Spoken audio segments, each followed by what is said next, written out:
पशु खुश हो जाता है अज्ञानी की भांति, पर भूसे के साथ में अन्न देख करके मनुष्य खुश हो जाता है ज्ञानी की भांति। है दोनों चीजें वही, लेकिन दृष्टि किसके किसके ऊपर है। भूसा देख करके, अनाज के साथ में भूसा है, उसकी दृष्टि भूसे पर है और देख करके बड़ा खुश हो जाता है पशु कि मेरा भोज्य पदार्थ मुझे मिल गया।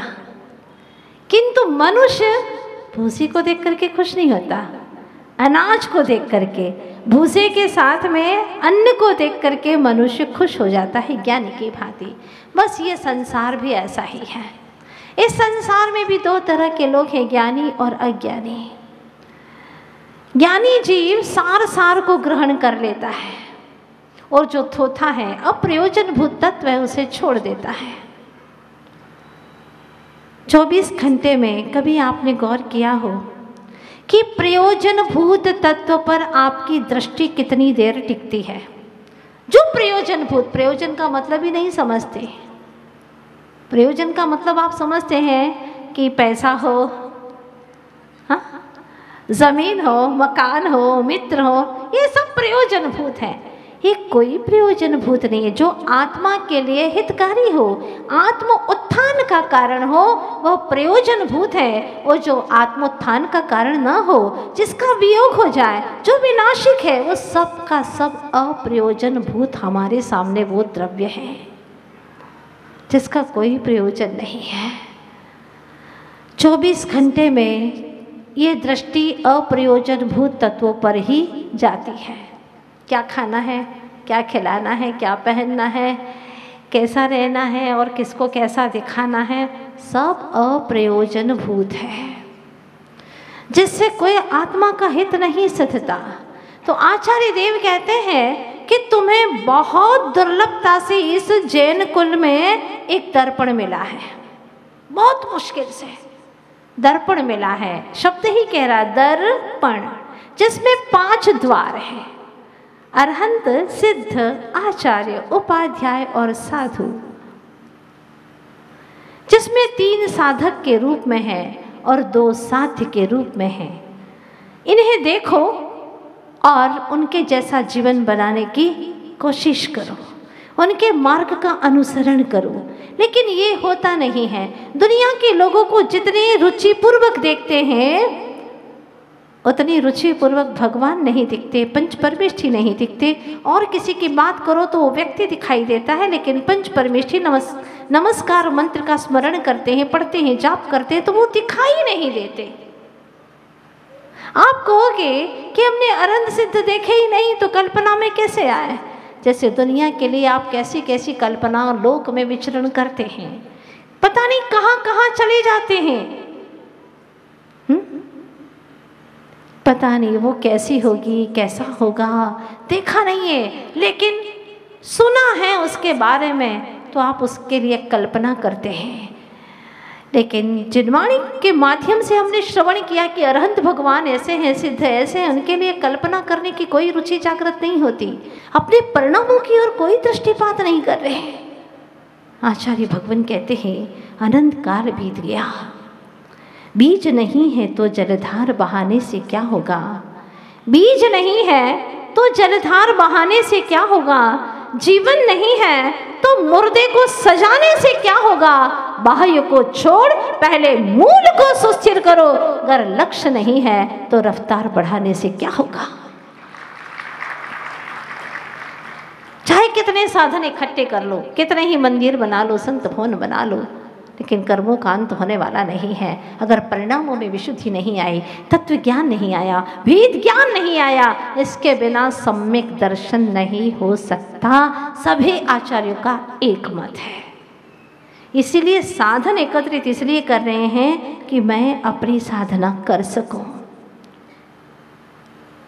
साधन इकट्ठे करने में क्या लगता है, पैसा फेंको और साधन इकट्ठे कर लो बस।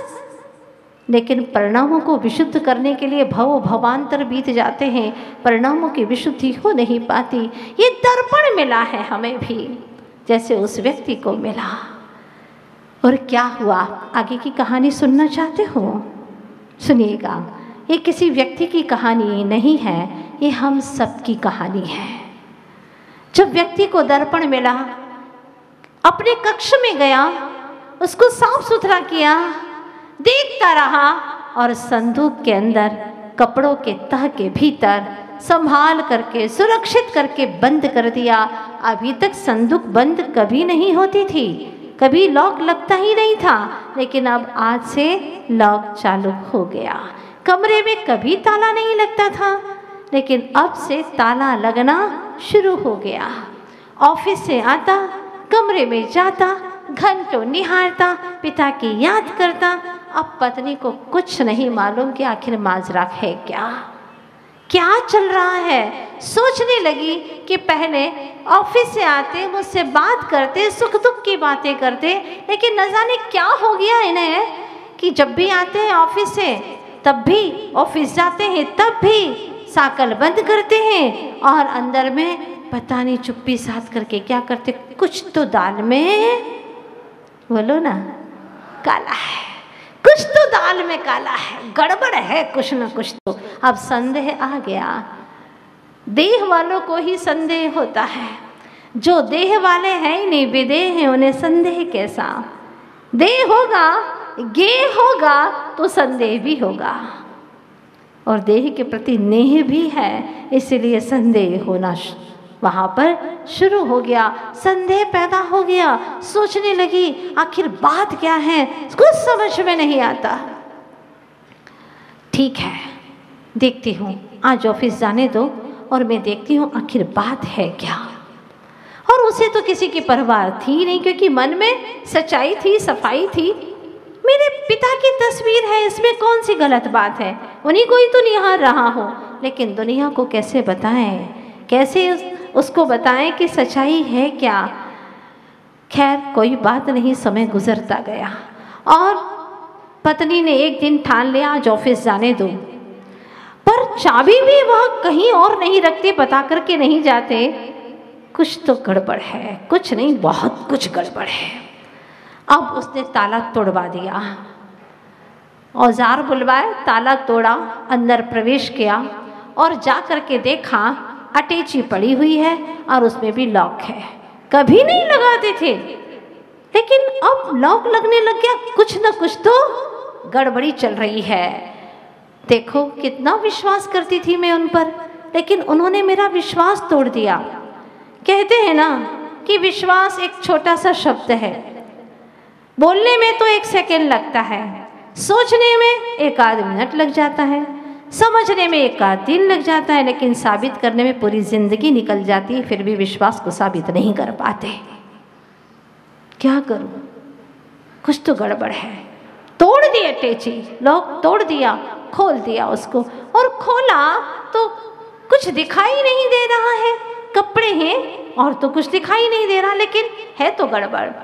अब विश्वास तो हो ही नहीं रहा था, संदेह और घिरता जा रहा था। एक एक कपड़े की तह को खोल दिया गया और खोलते खोलते अंतिम वस्त्र में जैसे ही खोला, खनकता हुआ, चमकता हुआ जमीन पर एक टुकड़ा दिखाई दिया।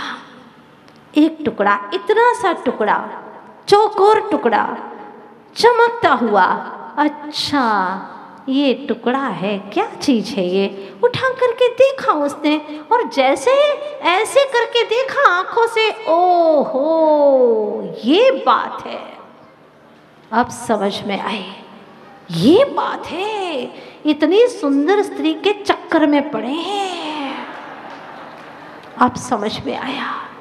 वही मैं सोच रही थी कि आखिर ऐसा तो कभी नहीं करते थे। ऑफिस जाते आते मुझसे कितने प्रेम से बात करते, आजकल तो वक्त ही नहीं मिलता, घंटों घंटों सुंदर स्त्री का चक्कर पड़ गया है। अब समझ में आ गया, पता नहीं कौन है ये स्त्री जिसने मेरा सारा घर बर्बाद कर दिया। देखती हूँ, पता लगा के ही रहूंगी कि आखिर है कौन ये सुंदर स्त्री, क्योंकि उसने भी, बेचारी ने कभी अपना चेहरा देखा ही नहीं था, दर्पण का प्रादुर्भाव ही नहीं था, देखती कैसे। तो उसने ये दर्पण देखा, अच्छा सुंदर स्त्री की तस्वीर है। अब बात समझ में आ गई। रख दिया। अब उसने भी ठान लिया कि जब तुम्हें मुझसे कोई मतलब नहीं है, बनाएगी वो सुंदर स्त्री भोजन तुम्हारे लिए, करेगी सारी सेवा तुम्हारी, मुझे क्या पड़ी, मैं तो कुछ करने वाली नहीं हूँ। आए ऑफिस से, भोजन बनाने की बात थी, रोज तो बनाती थी, स्वयं अब खाने लगा था अपने हाथों से। कहाँ तक मैं उनसे बोलूँ, उन्हें कोई मतलब नहीं तो मैं कहाँ तक उन्हें परोसूँ। खा लेंगे, बना लिया है, लेकिन अब तो भोजन बनना भी बंद हो गया। पूछा, भाग्यवान क्या हो गया तुम्हें, आज भोजन नहीं बनाया? कोई जवाब नहीं। अरे बोलते क्यों नहीं तुम, क्या हो गया तुम्हें? मुझसे पूछते हो क्या हो गया, पहले अपने आप से पूछो कि तुम्हें क्या हो गया है। और अब झूठ बोलने की कोशिश मत करना, मुझे सब पता चल गया है कि तुम क्या यहाँ पर दोहरी जिंदगी, मेरे साथ में तुम खेल खेल रहे हो, मेरी आंखों में धूल झोंक रहे हो। कितने दिनों से मैं भोली भाली, मुझे क्या पता था कि तुम ऐसे मेरे साथ में खेल खेल रहे हो, मेरे साथ में तुमने इतना गलत कार्य किया, मुझे नहीं पता था। लेकिन मैंने क्या किया, मैंने कुछ नहीं किया है। इतने भोले मत बनो, मैंने सब कुछ देख लिया है। अरे तुमने क्या देखा, ऐसा कुछ भी नहीं मेरे पास में, मैंने कुछ नहीं किया, कुछ नहीं किया। चलो अभी बताती हूँ मैं। और दरवाजे खोल करके अंदर पहुंची, वो दर्पण निकाला और कहा, कहती हो कि कुछ नहीं किया? हाँ, ये क्या है, ये क्या है? देखो एक सुंदर स्त्री के चक्कर में पड़े हो, किसकी तस्वीर लेकर के आए हो तुम? अरे कैसी बात करती हो तुम, ये तो मेरे पिताजी की तस्वीर है, मेरे पिताजी की। झूठ बोलती शर्म नहीं आती तुम्हें? हाँ। और लड़ाई झगड़ा शुरू हो गया, विवाद चालू हो गया। अब करें तो क्या करें, विवाद निपटने को बिल्कुल भी और बढ़ता जा रहा है, विवाद दिनों दिन बढ़ता जा रहा है, तुम्हें में चल रही है। आस पड़ोस के लोग सुन रहे हैं, ये क्या हो गया इन्हें, इतने प्यार प्रेम से रहते थे, एक चू तक की आवाज़ नहीं आती थी इनके घर से, लेकिन अब ऐसे आवाज़ें आ रही हैं, रोज विवाद होता है, क्या हो गया इन्हें? आखिर इन दोनों ने तय किया, पड़ोसी लोगों ने पूछा क्या हो गया? उन्होंने कहा कि देखो सीधी सी बात है, मैंने कभी कुछ गलत काम नहीं किया, मेरे पिता की तस्वीर रखता हूँ मैं। उसने कहा इतना झूठ बोलते हैं, हाथ कंगन को आरसी क्या? हाँ, हाथ कंगन को आरसी क्या? देखो सुंदर स्त्री की तस्वीर लिए घूमते हैं, शर्म नहीं आती इन्हें, इतना झूठ बोलते। मैं तो अब नहीं रह सकती, बस यहाँ नहीं रह सकती, मैं अपने मायके जाऊंगी, वहीं रहूंगी। अब पड़ोसियों ने सोचा कि इनका अगर वापस प्रेम लौट आए तो ज़्यादा अच्छा है। और पहले के समय में क्या पंच होते थे गांव के, वही इसका निपटारा करते थे। आखिर पंचों को बुलाया गया, आस पड़ोस के लोगों ने, परिवारजनों ने पंच जनों को बुलाया और कहा कि देखो इनकी क्या मुसीबत है, आप इनको हल करो और इनका जीवन पुनः वैसा ही पहले जैसा हो जाए। पंच आए, पूछा शांति से, दिक्कत क्या है? पति ने कहा, ये मेरे ऊपर इतना बड़ा इल्ज़ाम लगा रही है कि मैं किसी सुंदर स्त्री के चक्कर में पड़ गया हूँ। भला मैं क्यों पड़ूंगा, मेरा तो एक पत्नी व्रत है, एक पत्नी व्रत है। हाँ, मैं कभी गलत सोचता ही नहीं, किसी स्त्री के बारे में गलत विचार नहीं आता मुझे, और ये मेरे ऊपर इतना बड़ा इल्ज़ाम लगा रही है, संदेह कर रही है, आप इसे समझाओ। ये झूठ बोलते हैं, सरासर झूठ बोलते हैं। अब उसने कहा कि देखो ऐसा नहीं है, मैं तो अपने पिता की तस्वीर लिए हूँ, मैं कभी सुंदर स्त्री के चक्कर में क्यों पड़ूंगा? मेरे लिए सुंदर हो या बदसूरत हो, मुझे क्या लेना देना, खूबसूरत हो चाहे, वो सब मेरे लिए माँ, बहन और पुत्री के समान है। संसार की सारी नारियाँ, मैं किसी को गलत नज़रों से नहीं देख सकता, क्योंकि सबसे बड़ा पाप है यहाँ। ऐसा व्यभिचार में कभी सोच तक नहीं सकता, और कैसे ये इल्ज़ाम लगा रही है, लेकिन वो मानने को कतई तैयार नहीं है। आखिर पंचों ने कहा, हम खुद ही इसका निर्णय करेंगे, पहले बताओ तुम्हारी तस्वीर है कहाँ? पंच में जो मुखिया था उसने देखा उसे, और देख करके बताओ पहले मुझे हाथ में दो कि कहाँ है तस्वीर तुम्हारी। जैसी बड़े हिफाजत के साथ में उसके पति ने तस्वीर दी और मुखिया ने देखी, गजब हो गया। जैसे ही उसने देखा, ओहो क्या बात है, तुम कह रहे हो कि तुम्हारे पिता की तस्वीर है, ये कह रही हैं कि सुंदर स्त्री की तस्वीरें सब झूठ है, ये तो मेरे पिता की तस्वीर है, मेरे पिता की,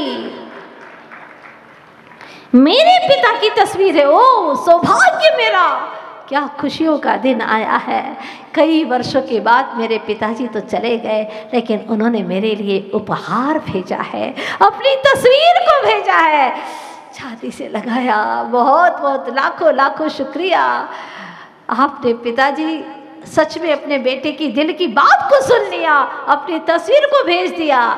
बहुत ही सौभाग्यशाली हूँ मैं। और कहानी कहती है कि वह उस दर्पण के टुकड़े को लेकर के भाग गया पंच का मुखिया।